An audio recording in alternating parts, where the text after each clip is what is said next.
प्रधानमंत्री ने कहा कि वित्तीय समावेशन से जुड़ी सरकार की नीतियों ने करोड़ों लोगों को औपचारिक वित्तीय प्रणाली का बनाया हिस्सा।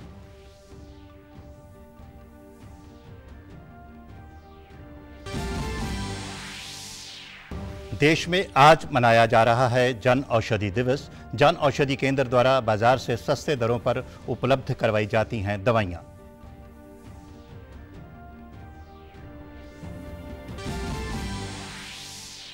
मुख्यमंत्री मनोहर लाल ने जिला परिषदों को ईमानदारी और पारदर्शिता से कार्य करने की हिदायत दी।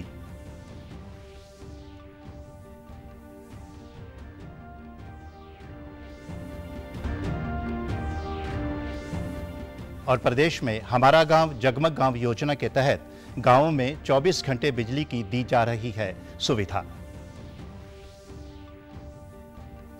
नमस्कार, मैं भूपेंद्र सिंह मलिक। अब समाचार विस्तार से। प्रधानमंत्री नरेंद्र मोदी ने कहा है कि वित्तीय समावेशन से जुड़ी सरकार की नीतियों ने करोड़ों लोगों को औपचारिक वित्तीय प्रणाली का हिस्सा बना दिया है। विकास के अवसर सृजित करने के लिए वित्तीय सेवाओं की दक्षता बढ़ाना विषय पर बजट उपरांत वेबिनार को संबोधित करते हुए प्रधानमंत्री ने कहा कि नागरिकों की आकांक्षाओं को पूरा करने के लिए 20 लाख करोड़ रुपए का मुद्रा ऋण वितरित किया गया है। उन्होंने कहा कि पहली बार 40 लाख रेहड़ी पटरी वालों को पीएम स्वनिधि योजना में बैंकिंग क्षेत्र का सहयोग मिला है। वोकल फॉर लोकल और आत्मनिर्भरता मिशन, इसके लिए देश में एक अभूतपूर्व उत्साह हम देख रहे हैं। इस वजह से घरेलू उत्पादन तो बढ़ा ही है, एक्सपोर्ट भी रिकॉर्ड वृद्धि आई है। सामान हो या सेवा का क्षेत्र, हमारा निर्यात 2021-22 में ऑल टाइम हाई रहा। प्रधानमंत्री ने कहा कि सरकार लगातार साहसिक और बड़े कदम उठा रही है और इसके रणनीतिक निर्णयों में बेहतर स्पष्टता और दूरदर्शिता भी है। प्रधानमंत्री ने कहा कि देश में अब एक भरोसेमंद और मजबूत वित्तीय प्रणाली है जो वैश्विक आपूर्ति श्रृंखला का एक महत्वपूर्ण हिस्सा बनती जा रही है।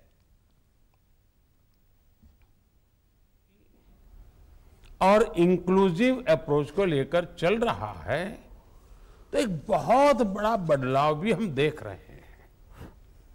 अब चर्चा की शुरुआत पहले की तरह क्वेश्चन मार्क की जगह विश्वास ने ले ली है, और चर्चा के अंत वाले समय में भी क्वेश्चन मार्क की जगह अपेक्षा ने ले ली है।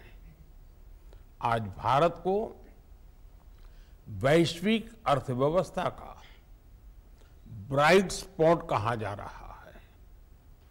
भारत आज G20 की प्रेसिडेंसी का दायित्व भी उठा रहा है। देश में आज जन औषधि दिवस मनाया जा रहा है। 5वें जन औषधि दिवस के अवसर पर सरकार आज जन औषधि दिवस के बारे में लोगों को जागरूक कर रही है। इस मौके पर स्वास्थ्य मंत्री मनसुख मांडविया ने ट्वीट कर कहा कि प्रधानमंत्री नरेंद्र मोदी की सोच हमेशा से अंतिम पंक्ति में खड़े व्यक्ति तक लाभ पहुंचाने की रही है। आज कश्मीर से लेकर कन्याकुमारी तक जन औषधि केंद्र कार्यरत हैं। ये परियोजना जन जन की है और जन जन को लाभ दे रही है। उन्होंने कहा कि देश के 12 लाख से अधिक नागरिक रोजाना इन केंद्रों से दवाई खरीद रहे हैं। यहाँ मिलने वाली दवाइयाँ बाजार दाम से 50 से 90% सस्ती हैं। इससे देशवासियों का 20,000 करोड़ रुपए से अधिक रुपया बचा है। स्वास्थ्य मंत्री ने कहा कि यह परियोजना देश के गरीब व मध्य वर्ग के लिए संजीवनी बनकर उभरी है। उन्होंने कहा कि इस परियोजना ने भारत के आम जनमानस के जीवन पर सीधा सकारात्मक प्रभाव डाला है। एक मृत योजना को प्रधानमंत्री नरेंद्र मोदी ने पुनः जीवित कर देशवासियों की सेवा में समर्पित किया है। केंद्रीय स्वास्थ्य मंत्री ने आज बेंगलुरु में जन औषधि दिवस पर एक समारोह में संबोधित किया। जन औषधि दिवस के अवसर पर केंद्रीय मंत्रियों पीयूष गोयल और किरण रिजिजू ने दिल्ली में शास्त्री भवन स्थित जन औषधि केंद्र का दौरा किया।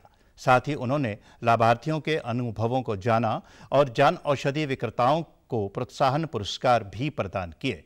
पीयूष गोयल ने कहा कि सरकार द्वारा स्वास्थ्य सेवाओं को दुरुस्त करने के साथ साथ नागरिकों को भी बेहतर स्वास्थ्य सुविधाएं देने के प्रयास किए जा रहे हैं। इलाज करने का कार्यक्रम हो, हार्ट के स्टेंट्स या नी के इम्प्लांट्स को सस्ता करने का काम हो, और आपको ध्यान होगा वो लगभग 12-15% रह गए कीमत। जन औषधि सस्ती भी अच्छी भी इस बार का थीम रखा गया है और देश भर में 9000 से अधिक जन औषधि केंद्र मौजूद हैं, जहां करीब 1800 दवाइयां और लगभग 300 सर्जिकल उपकरण किफायती दरों पर मिलते हैं। प्रधानमंत्री नरेंद्र मोदी के सस्ती चिकित्सा उपलब्ध करवाने के विजन को जन औषधि केंद्र साकार कर रहे हैं। हरियाणा के जन औषध नोडल अधिकारी ओम प्रकाश ने बताया कि प्रदेश में लगभग 235 जन औषधि केंद्र हैं। पूरे भारत में खोले जा चुके हैं। अब यदि मैं हरियाणा राज्य की बात करूं तो हरियाणा राज्य में 235 से भी अधिक जन औषधि केंद्र खोले जा चुके हैं। आज राज्य स्तरीय जन औषधि दिवस का आयोजन सिविल हॉस्पिटल हिसार में किया गया। इस अवसर पर हमने 3 जन औषधि केंद्र जो कि सबसे अच्छा वर्क कर रहे थे उनको सम्मानित किया। पंचकुला स्थित जन औषधि केंद्र पर दवाई लेने वाले लाभार्थियों ने बताया कि इन औषधि केंद्रों के कारण उनकी दवाइयों पर होने वाले खर्चा कम हो गया है।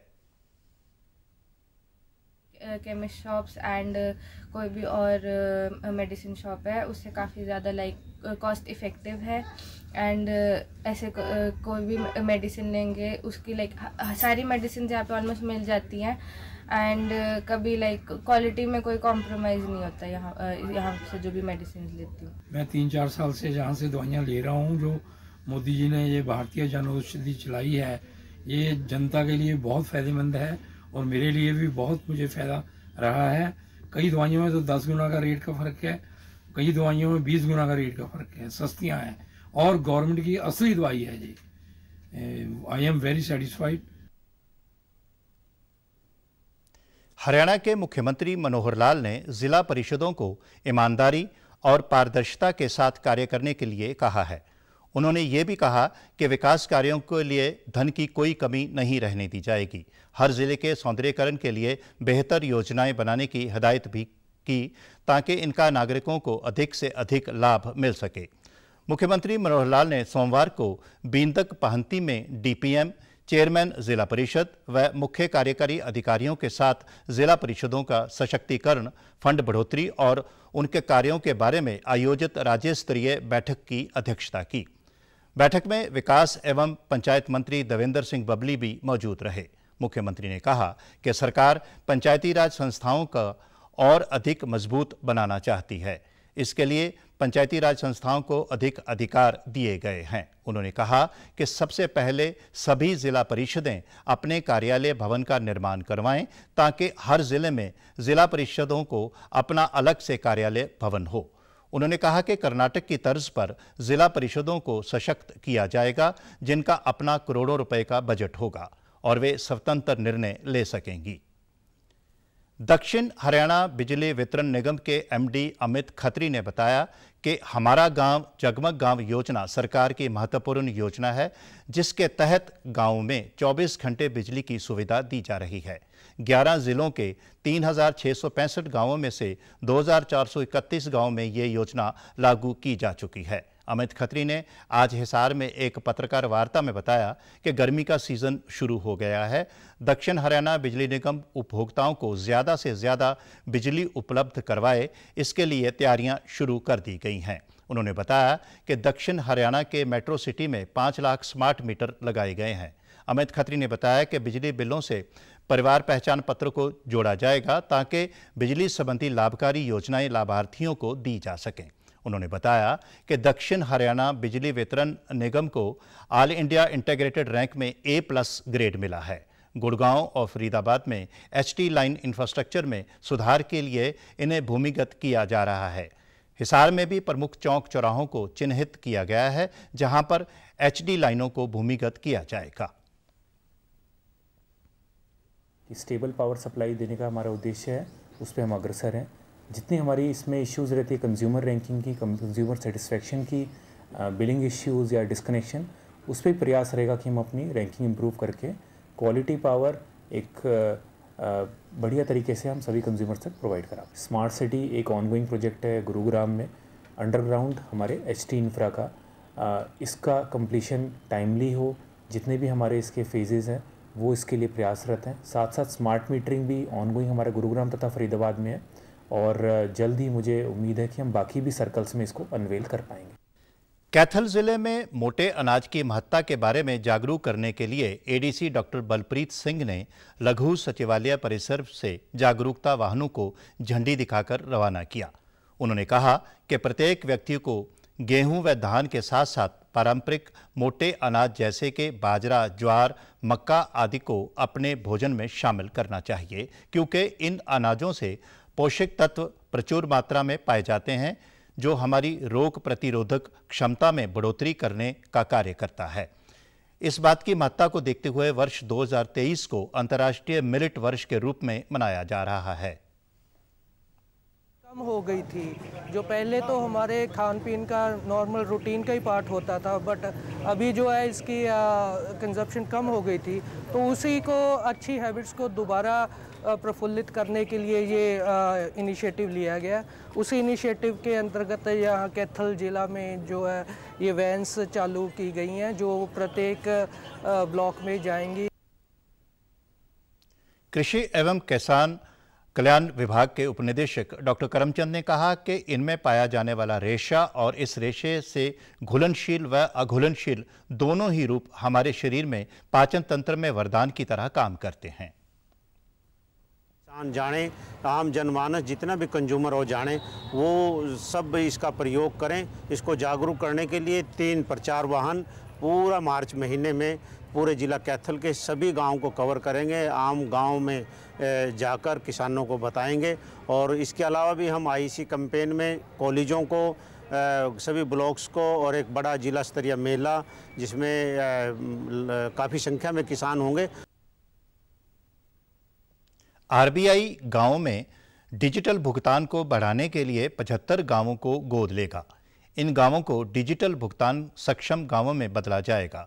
भारतीय रिजर्व बैंक के गवर्नर शक्तिकांत दास ने बताया कि पिछले 12 महीनों में UPI के माध्यम से भुगतान में तेजी से बढ़ोतरी हुई है और पिछले वर्ष फरवरी में दैनिक UPI लेन देन 24 करोड़ था।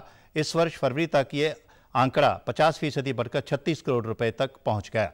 मूल्य के संदर्भ में इन लेन देन की कीमत 6 करोड़ 27 लाख रुपए है, जबकि फरवरी 2022 में यह राशि 5 करोड़ 36 लाख रुपए थी और इसमें 17% की बढ़ोतरी हुई है। शक्तिकांत दास ने RBI मुख्यालय में डिजिटल जागरूकता सप्ताह के मौके पर कहा कि पिछले 3 महीनों के दौरान देश में कुल डिजिटल भुगतान 1000 करोड़ रुपए लेन देन से अधिक रहा है और देश में 75% डिजिटल भुगतान UPI से होते हैं। उन्होंने कहा कि देशव्यापी डिजिटल भुगतान सर्वेक्षण में खुलासा हुआ है कि 42% उत्तरदाताओं ने डिजिटल भुगतान का उपयोग किया है और 28 फरवरी को NEFT के माध्यम से सर्वाधिक 3 करोड़ 18 लाख रुपए का लेन देन हुआ। साथ ही RBI ने 48 करोड़ रुपए से अधिक कार्ड टोकन बनाए हैं। आज 26 करोड़ स्पर्श बिंदुओं पर डिजिटल भुगतान स्वीकार किए जा रहे हैं। शक्तिकांत दास ने इस अवसर पर हर भुगतान डिजिटल मिशन का भी शुरुआत की। समाचारों में आज इतना ही। नमस्कार।